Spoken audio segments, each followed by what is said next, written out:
Hi. ఏపీలో ఇప్పుడు చంద్రబాబు నాయుడు గారు పోలవరం ప్రాజెక్ట్ కి చెక్ పెట్టేందుకు పర్యటన చేస్తున్నారు కదా, మరి ఈ గవర్నమెంట్ లో అయినా పోలవరం ప్రాజెక్ట్ కంప్లీట్ అవుతుందా? కంపల్సరీ కంప్లీట్ చేస్తాడు చంద్రబాబు నాయుడు అంటే ఒక నమ్మకం. చంద్రబాబు నాయుడు ఏది చేసినా గానీ ఒక ప్రణాళికతో చేస్తాడు తను. ఏంటంటే జగన్ వచ్చిన తర్వాత పోలవరం కంప్లీట్ చేస్తానన్నాడు. అంబటి రాంబాబు, అనిల్ కుమార్ యాదవ్ చాలా మందిని మార్చాడు మంత్రులుగా, కానీ వాళ్ళు ఏం చేయలేదు. కానీ నమ్మకం ఏంటంటే చంద్రబాబు నాయుడు కంపల్సరీ చేస్తాడు. డెవలప్మెంటే చంద్రబాబు అంటే డెవలప్మెంట్. అంటే పర్యావరణ శాఖగా మనకి పవన్ కళ్యాణ్ గారు ఇప్పుడు జూ పార్కులు తీసుకొస్తాము ఏపీలో అంటున్నారు. అసలు జూ పార్కుల వల్ల నిజంగా ఉపయోగం అనేది ఉంటుందా రాష్ట్రానికి? కంపల్సరీగా ఉండిద్ది, ఎందుకు ఉండదు.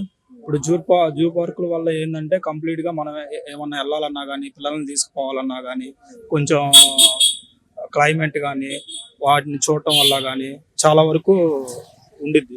పవన్ కళ్యాణ్ చేస్తారు, నమ్మకం ఉంది పవన్ కళ్యాణ్ మీద కూడా. సో అంటే ఇప్పుడు చంద్రబాబు నాయుడు గారు కూడా ఎయిర్పోర్ట్లను కూడా సిద్ధం చేస్తాము అంటే డెవలప్మెంట్ చేసి సరిదిద్దుతాము అన్ని అని అంటున్నారు కదా, అవి కూడా చేయగలుగుతారా? మరి చేయగలుగుతారు, ఎందుకంటే ఎంపీగా రామ్మోహన్ నాయుడు గారు ఉన్నారు, అది కాక శ్రీకృష్ణదేవరాయలు కూడా ఉన్నారు.